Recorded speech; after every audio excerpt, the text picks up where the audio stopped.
Lima কেমন আছো? আলহামদুলিল্লাহ ভালো স্যার। ওকে, সো একটু আগে দেখলাম তুমি খুব চমৎকার একটি টক শো উপস্থাপন করেছো। তো এই এত সুন্দর উপস্থাপনা করার পিছনে রহস্যটা কি? আসলে আমি যখন জিএলসিতে আসি তখন আমি বিভিন্ন অপরচুনিটি পাই। তার মধ্যে হচ্ছে একটা উপস্থাপনা করা। জিএলসি আমাকে এত বড় একটা অপরচুনিটি দিয়েছে যেখানে আমি বিভিন্ন শো, বিভিন্ন অনুষ্ঠান উপস্থাপন করার সুযোগ পাই। আসলে আমি জিএলসিকেই ধন্যবাদ দিব, কারণ জিএলসি আমাকে প্ল্যাটফর্মটি দিয়েছে।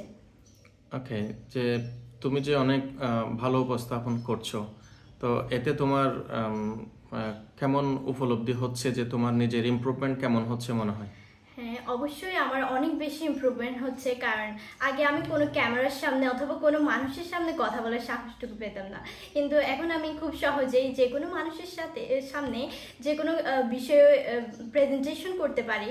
আর আমি বলবো যারা উপস্থাপনায় আগ্রহী তারা বাড়িতে বসে না থেকে নিজেদের ইমপ্রুভ করার জন্য বিভিন্ন প্ল্যাটফর্ম বেছে নিতে, আর যদি তারা প্ল্যাটফর্ম না পায় তাহলে আমাদের জিএলসির সাথে কন্ট্যাক্ট করতে পারে।